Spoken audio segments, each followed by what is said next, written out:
오늘 아침 우리에게 주시는 하나님 말씀은 이사야 6장 1절로 13절까지의 말씀입니다. 이사야 6장 1절로 13절까지의 말씀을 세번역 성경으로 봉독합니다. 우시야 왕이 죽던 해에 나는 높이 들린 보좌에 앉아 계시는 주님을 배웠는데 그의 옷자락이 성전에 가득 차 있었다. 그분 위로는 서랍들이 서 있었는데 서랍들은 저마다 날개를 6 가지고 있었다. 둘로는 얼굴을 가리고 둘로는 발을 가리고 나머지 둘로는 날고 있었다. 그리고 그들은 큰 소리로 노래를 부르며 화답하였다. 거룩하다, 거룩하시다, 거룩하시다, 거룩하시다. 만군의 주님, 온 땅에 그의 영광이 거룩하다. 우렁차게 부르는 이 노래소리에 문지방의 터가 흔들리고 성전에는 연기가 가득 찼다. 나는 부르짖었다. 재앙이 나에게 닥치겠구나. 이제 나는 죽게 되었구나. 나는 입술이 부정한 사람인데 입술이 부정한 백성 가운데 살고 있으면서 왕이신 만군의 주님을 만나 뵙다니. 그때의 수랍들 가운데서 하나가 제단에서 타고 있는 숯을 부짓개로 집어 손에 들고 나에게 날아와서 그것을 나의 입에 대며 말하였다. 이것이 너의 입술에 닿았으니 너의 악은 사라지고 너의 죄는 사해졌다. 그때 나는 주님께서 말씀하시는 음성을 들었다. 내가 누구를 보낼까? 누가 우리를 대신하여 갈 것인가? 내가 아뢰었다. 제가 여기에 있습니다. 저를 보내어 주십시오. 그러자 주님께서 말씀하셨다. 너는 가서 이 백성에게 너희가 듣기는 늘 들어라. 그러나 깨닫지는 못한다. 너희가 보기는 늘 보아라. 그러나 알지는 못한다 하고 일러라. 너는 이 백성의 마음을 둔하게 하여라. 그 귀가 막히고 그 눈이 감기게 하여라. 그리하여 그들이 볼 수 없고 들을 수 없고 또 마음으로 깨달을 수 없게 하여라.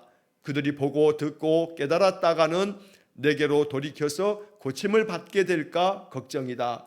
그때 내가 여쭈었다. 주님, 언제까지 그렇게 하실 것입니까? 그러자 주님께서 말씀하셨다.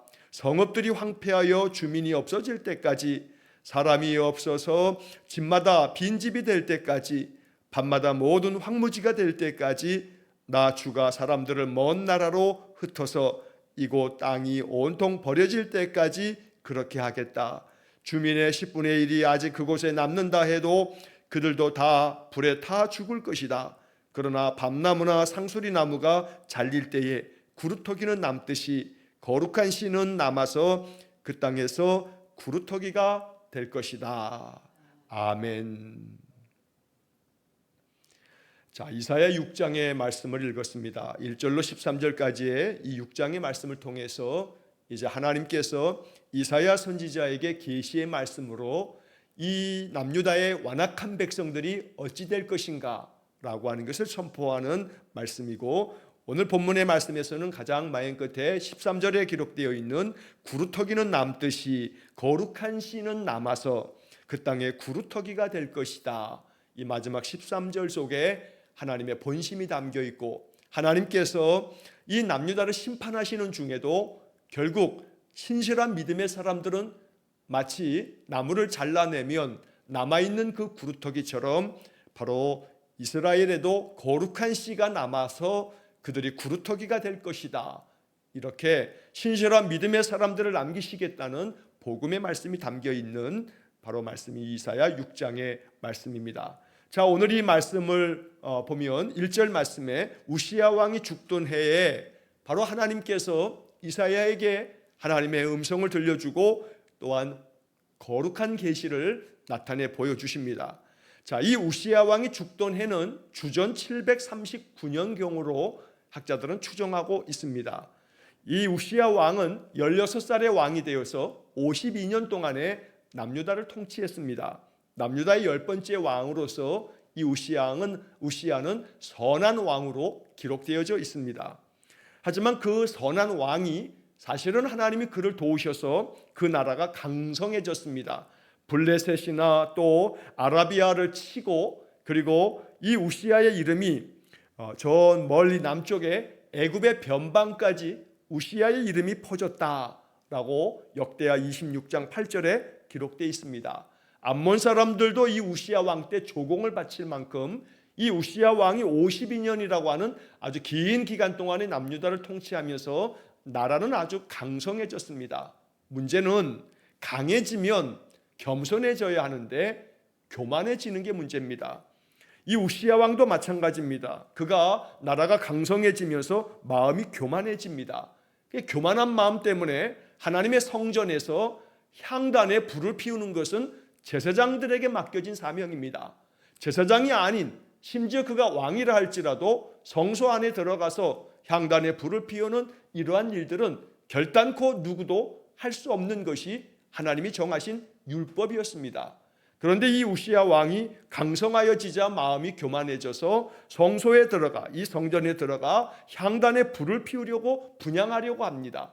그때 이 제사장이었던 아사랴라고 하는 제사장이 제사장 80여 명을 데리고 들어가서 이 우시야 왕을 그렇게 하지 말라고 가로막습니다. 그때 우시야 왕이 분노합니다. 화를 냅니다. 그래서 역대하 26장의 말씀을 보게 되면 이렇게 분노하고 화를 낼 때 우시야 왕이 나병이 걸립니다. 이마에 나병이 생기면서 이 우시야 왕은 죽을 때까지 나병을 앓다가 죽게 됩니다.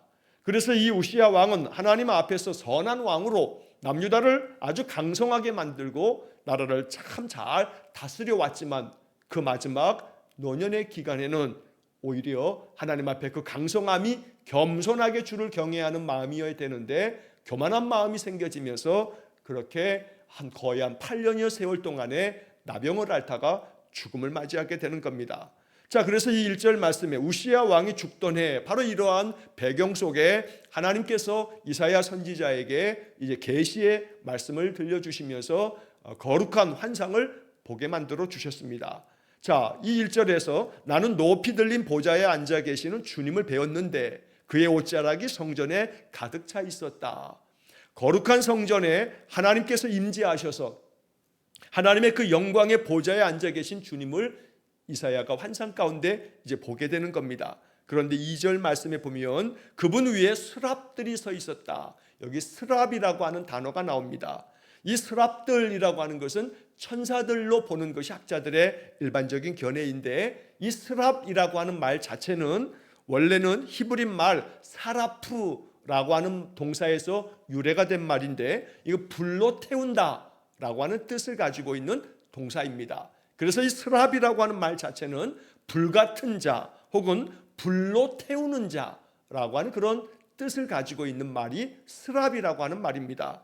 그래서 이 세상의 모든 부정한 것들을 다 불로 태워서 정결하게 만드는, 더럽고 추하고 악한 모든 것들을 불태워서 정결케 하는 그런 천사가 스랍이다라고 이렇게 학자들이 해석하기도 합니다. 하나님의 영광을 받들어서 하나님의 명을 수행하는 천사, 바로 이 스랍들이 이제 모습을 보이는데 그 스랍에는 저마다 날개를 6개를 가지고 있는데 그 6개의 날개로 2개의 날개로는 얼굴을 가리고 2개의 날로는 발을 가리고 나머지 둘로는 날고 있었다. 이렇게 스랍의 모습을 2절 말씀에서 이렇게 이야기를 합니다. 이게 상징적인 의미를 갖고 있는 그런 표현들입니다. 얼굴을 2개의 날개로 가렸다라고 하는 것은 이 얼굴을 가리는 행위는 하나님의 그 영광스러움을 그 어떤 피조물이라 할지라도 천사라 할지라도 하나님의 거룩한 그 영광 앞에서 얼굴을 드러내면서 하나님을 대면할 수가 없습니다. 그래서 스랍이라 할지라도 천사라 할지라도 하나님 앞에서 하나님의 영광 앞에서는 그의 얼굴을 가리는 것이 모든 피조물에게 마땅한 일이라. 그렇게 하나님은 영광스러운 위엄을 가지신 분이라 라고 하는 것을 상징하는 표현이 2개의 날개로 얼굴을 가렸다라고 묘사하고 있는 내용입니다. 또 둘로 발을 가렸다라고 하는 것은 이 발을 가린다라고 하는 것은 발이라고 하는 것이 고대인들에게 있어서는 아주 천하고 인간의 몸 가운데서 가장 천하고 하찮고 부정한 것이라고 여겼습니다. 왜냐하면 지금처럼 뭐 양발을 신고 또 신발을 신고 이런 것이 아니기 때문에 맨발로 이렇게 걸어 다니면서 온갖 그런 세상에 더러운 것들이 묻혀지기 때문에 이 발을 더럽고 추한 것으로 여기기 때문에 발을 감춘다라고 하는 것은 자신의 부정함과 더러움을 가리는 것으로서 자기 자신을 하나님 앞에 겸손하게 낮추고 낮추는 그러한 것을 상징적으로 묘사한다는 겁니다. 그리고 나머지 둘로는 날고 있었다. 두 개의 날개로 날아다니면서 하나님의 명령을 순종하여 받드는 그런 순종의 의미를 담고 있는 것이 바로 지금 이 2절에 그런 묘사되어져 있는 표현들입니다.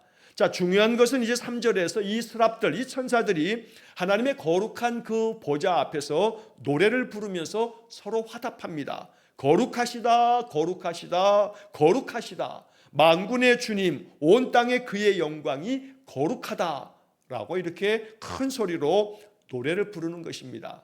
하나님의 거룩하심을 높이면서 그 영광이 온 땅에 가득하다라고 하는 아름다운 찬양을 부르는 겁니다. 그 찬양 소리로 인하여 이 스랍 천사들의 찬양 소리로 인해서 문지방의 터가 흔들리고 성전에는 연기가 가득 찼다라고 하는 것은 하나님의 성전에 바로 임하시는 하나님의 거룩하신 임재를 이렇게 묘사하고 있습니다.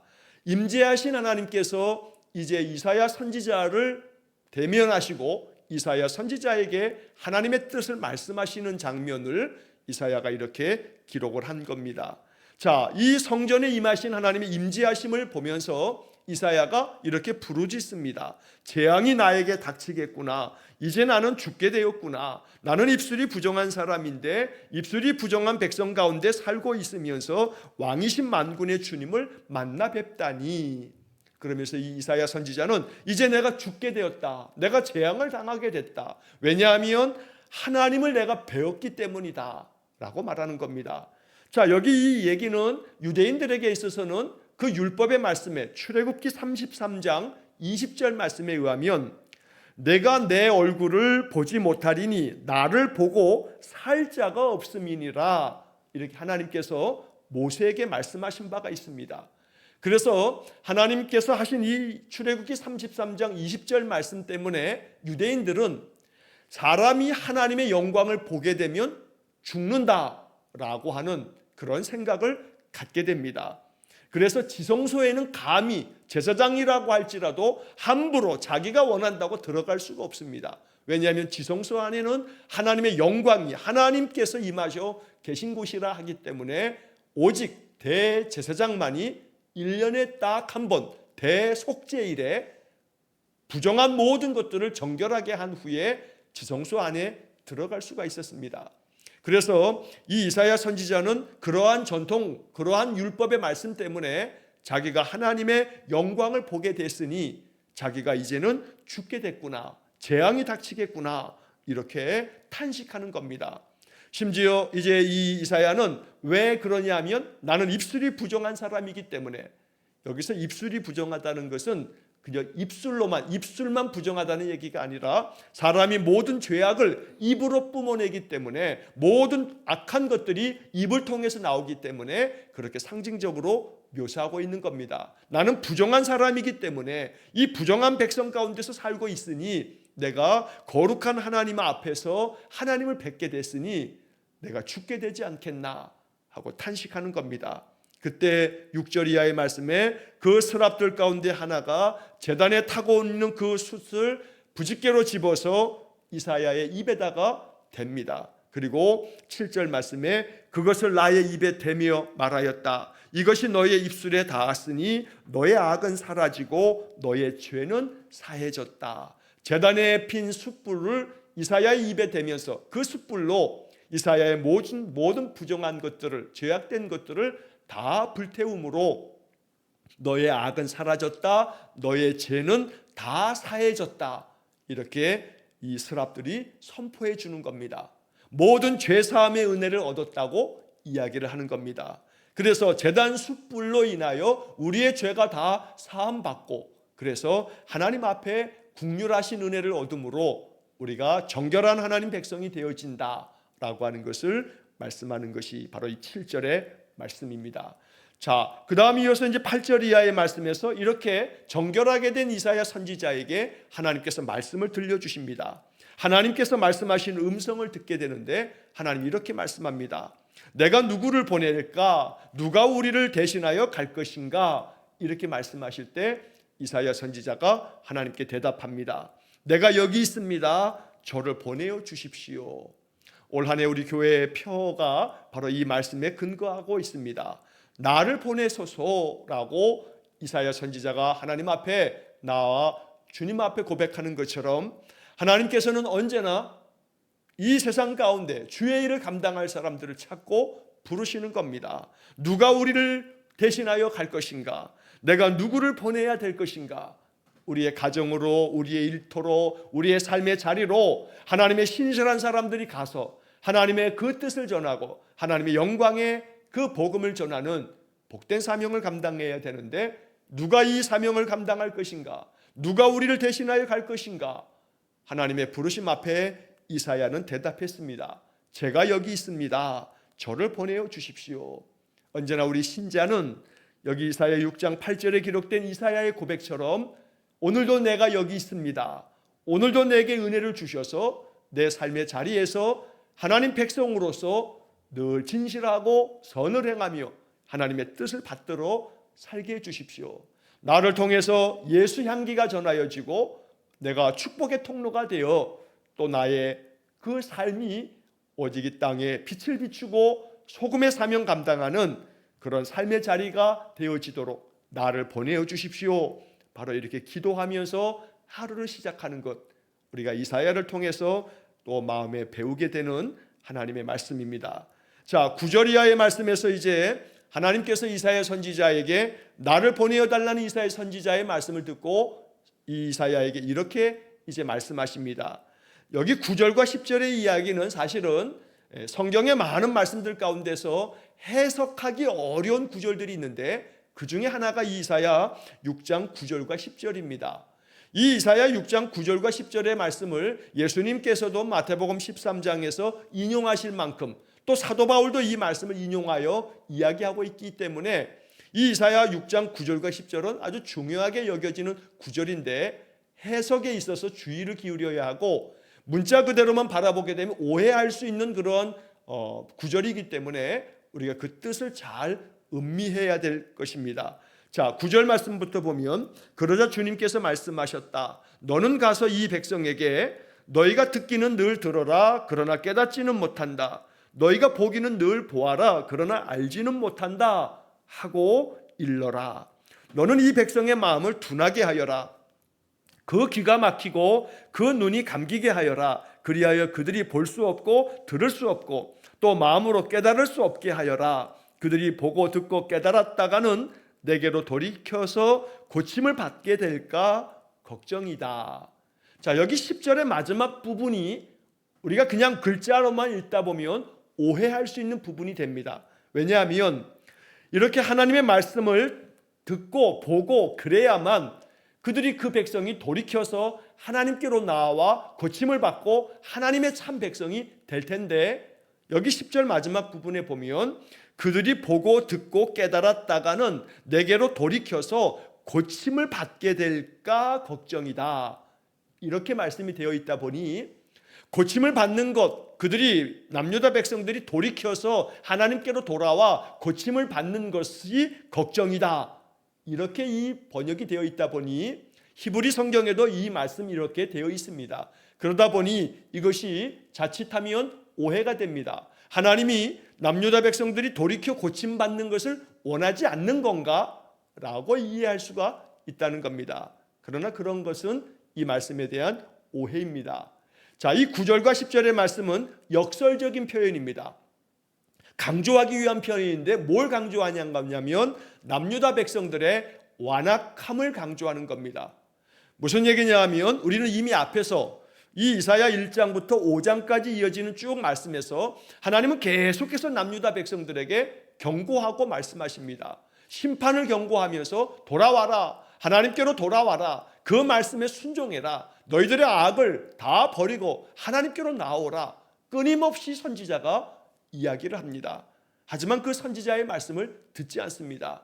그래서 우리가 이사야 1장을 시작하면서 이사야를 시작하면 첫날에 우리가 1장에서 읽었던 것처럼 소도 또 나귀도 자기를 키우며 자기에게 먹이를 주는 주인을 알건만 내 백성은 나를 알지 못한다 하면서 하나님께서 이 백성 남유다를 향해서 계속된 경고와 심판의 말씀을 전하지만 그들은 거들떠도 보지 않습니다. 하나님이 아무리 말씀하셔도 전혀 요동하지 아니하고 그들의 우상 숭배와 악을 행하는 일에 치닫고 있습니다. 그래서 하나님께서는 오늘 이 9절과 10절의 말씀에서 이렇게 역설적으로 말하는 겁니다. 너희들이 아무리 이야기해도 듣지 못하고 또 보지 못하고 깨닫지 못하게 될 거다. 왜냐하면 너희들이 완악한 고집을 가지고 하나님의 말씀을 듣지 않기 때문이다 라고 얘기하는 겁니다. 그래서 내가 너희들을 내버려 둘 거다. 너희들이 그렇게 완악하게 고집을 부리니 깨닫지 못하고 알아듣지 못하고 보지도 못하게끔 그냥 내버려 둘 거다.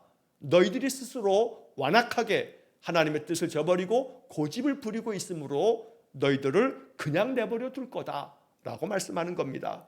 자, 그래서 9절을 다시 보면 너희가 듣기는 늘 들어라 그러나 깨닫지는 못한다.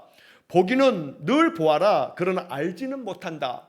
왜냐하면 너희들 스스로가 눈을 막고 귀를 막으면서 아무리 보려고 해도 또 아무리 들으려고 해도 너희들 마음속에 듣고자 하는 마음 또 보고자 하는 마음도 없으니 아무리 봐도 깨닫지 못하고 아무리 들어도 알아듣지 못하는 그런 상태가 돼버린 것이라고 하나님 말씀하는 겁니다. 자, 그래서 10절 말씀에 너는 이 백성의 마음을 둔하게 하여라. 그 귀가 막히고 그 눈이 감기게 하여라. 이 말씀은 하나님께서 남유다 백성들의 귀와 눈을 가로막아서 다 감게 만들어서 그들이 보지도 못하고 듣지도 못하게 만들었다는 게 아니고 그들 스스로가 하나님을 보지 않으려고 하나님에게 등을 돌리고 하나님의 말씀을 듣지 않으려고 귀를 막았기 때문에 내가 너희들을 그대로 내버려 둘 거다. 그렇게 내버려 둠으로 말미암아 너희들의 마음이 둔하게 될 거다. 이 백성의 마음을 둔하게 하여라 라는 것은 그들이 선한 마음을 가지고 있는데 마음을 둔하게 만든다는 게 아니라 계속해서 완악하게 고집을 부리니 너희들을 내버려 둘 것이기 때문에 너희들의 마음이 둔하게 되는 거다라고 말씀하는 겁니다. 자, 그래서 결국 너희들이 아무리 봐도 볼 수 없고 들어도 들을 수가 없고 마음으로는 깨달을 수 없게 되는 거다라고 말씀하고 계시는 거고, 그래서 내게로 돌이켜서 고침을 받게 될까 걱정이다라고 이렇게 번역되어 있습니다만 이것은 너희들이 완악하기 때문에 결코 내게로 돌이키거나 나에게서 고침을 받을 일이 없을 거다라고 하는 얘기를 이렇게 뒤집어서 역설적으로 말하고 있다는 것입니다. 자, 그래서 이렇게 말씀하시자 이사야 선지자가 11절에서 이렇게 주님께 여쭙고 있습니다. 주님, 언제까지 그렇게 하실 것입니까? 여기서 언제까지 그렇게 하실 것입니까? 라고 하는 것은 그 백성들이 완악하기 때문에 스스로 눈을 가리고 귀를 막고 있기 때문에 내가 저들이 그 귀를 막고 눈을 가리고 그렇기 때문에 저들을 그냥 내버려 둘 거다. 저들이 깨닫지도 못하도록 그냥 내버려 둘 거다. 그러자 이사야가 주님, 그러면 언제까지 그렇게 하실 겁니까? 라고 묻자 주님은 대답하십니다. 성읍들이 황폐하여 주민이 없어질 때까지, 사람이 없어서 집마다 빈집이 될 때까지, 그리고 밤마다 모두 황무지가 될 때까지, 나 주가 사람들을 먼 나라로 흩어서 이곳 땅에 온통 버려질 때까지, 그들을 심판하여 그들이 다 포로로 끌려가거나 온 땅이 다 황무지가 되고 모든 집마다 빈집이 되고 황폐하게 될 그때까지 내가 그렇게 그들을 완악한 대로 내버려 둘 거다라고 말씀하는 겁니다. 심지어 13절의 앞부분에 보면 주민의 10분의 1이 아직 그곳에 남는다 해도 그들도 다 불에 타 죽을 것이다. 결국 그들이 다 심판받아 다 타 죽을 때까지 그들 스스로가 완악한 마음을 저버려 그 하나님께로 돌아오지 않기 때문에, 고집을 계속 부리기 때문에 결국은 황폐해질 때까지, 황무지가 될 때까지, 포로로 잡혀갈 때까지, 다 불에 타 죽을 때까지 그렇게 될 거다라고 말씀하는 겁니다. 이 말은 남유다 백성들의 완악함이 얼마나 극심했던지, 아무리 선지자를 보내도 선지자들을 오히려 핍박하고 심지어 죽이기까지 하는 그러한 이 남유다 백성들을 향해서 하나님께서 이렇게 강력하게 심판을 경고하고 있다는 겁니다. 주민의 10분의 1이 아직 남는다 해도 그들을 다 불태울 때까지 저들의 완악한 마음이 돌이켜지지 않을 거다라고 하나님께서 말씀합니다. 그리고 맨 마지막에 그런데 이렇게 상수리나무나 또 밤나무를 자른다 할지라도 밑둥이 남아있는 거 아니겠는가. 그처럼 나무를 베어내도 나무에 밑둥이 남아있어서 그걸 구루터기라고 하는데, 그렇게 구루터기가 남아있듯이 내가 남유다를 다 베어버린다 할지라도 남아있는 구루터기가 있기 마련이다. 그래서 이 백성 가운데 거룩한 씨앗들이 남아있다. 나는 이 거룩한 씨앗들을 남겨둘 거다. 이렇게 악한 세상 가운데에서도 하나님의 말씀을 저버리지 아니하고 하나님의 말씀을 붙들고 살아가는 신실한 백성들이 아직도 조금이지만 남아있으니, 이 남아있는 백성들이 이 땅에 구루터기가 되어서 그 구루터기에서 다시 싹이 나오게 할 것이라고 말씀하고 있는 것입니다.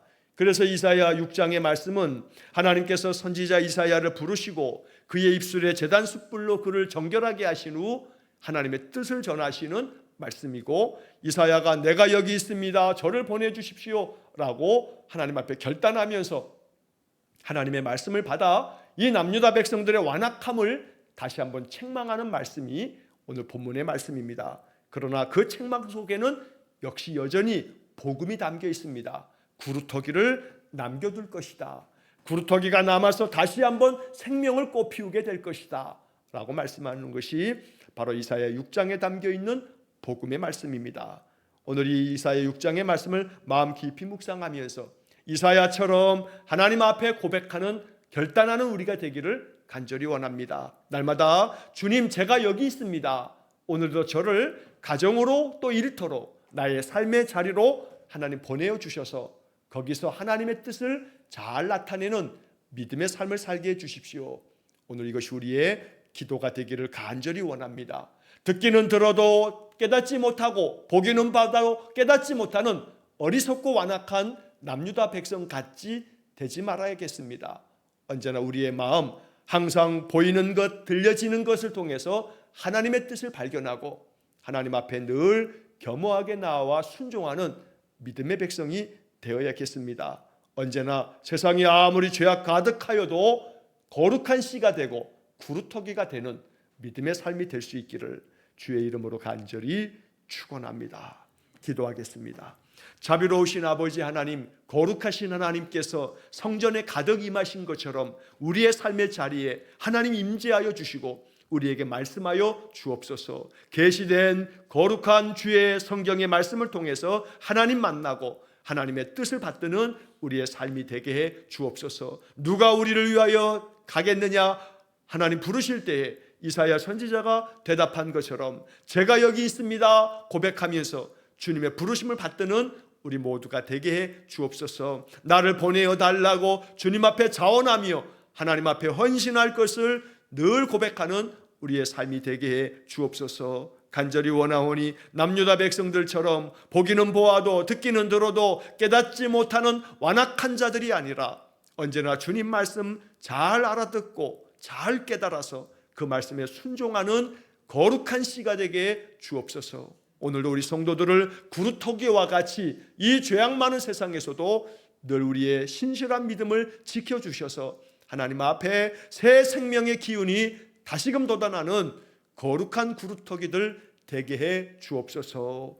오늘도 한날의 모든 삶을 주님께 의탁하오며 예수님 이름으로 기도하옵나이다. 아멘. 우리 구주 예수 그리스도의 은혜와 하나님 아버지의 극진하신 사랑과 성령의 교통하심이 내가 여기 있나이다 나를 보내소서 이사야처럼 결단하고 하나님의 뜻을 받들기를 소원하는 머리 숙인 귀한 성도들 위해와 저들 가정과 온 가족들 위해 영원토록 함께 하시길 축원하옵나이다. 아멘.